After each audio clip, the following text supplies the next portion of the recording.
Time for a crypto market update, February 4th, 2026. We're getting to the part of the market where rationality is considered irrationality.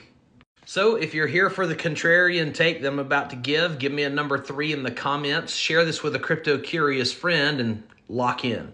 What's actually happening? In short, I think the big picture bull case actually hasn't broken. I think people are confusing time corrections with being wrong or being in a bear market or being in a bull market. And these labels help their mind to connect or magnetically attach to a particular regime, a binary, this or that. It's probably a result of social media.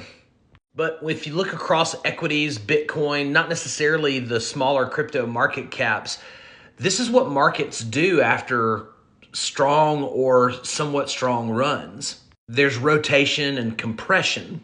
And then all of a sudden, price action stops rewarding impatience.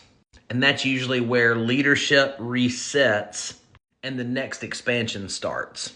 For example, what if Bitcoin here on the weekly chart in this current Elliott wave pattern on this multi-month support line is actually forming this broadening top pattern? And what if we are on the bottom trough before the third and final expansion?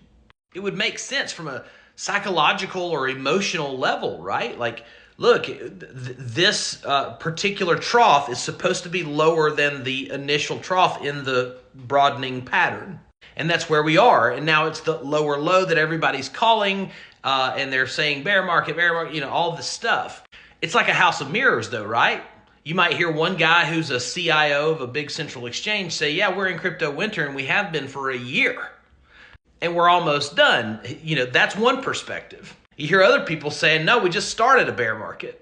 I happen to be in neither camp. I think we're actually in the final phase, which becomes the most violent phase specifically for Bitcoin before the ultimate top. Can I be wrong?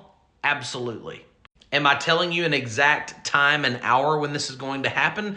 Absolutely not. But let's not just look at Bitcoin in a vacuum, because it doesn't just exist in its own little fairyland. What if there's confluence here on the Ethereum chart? What if there are 3 wave movements, Elliott wave style, that are chained together here in an expanded running flat?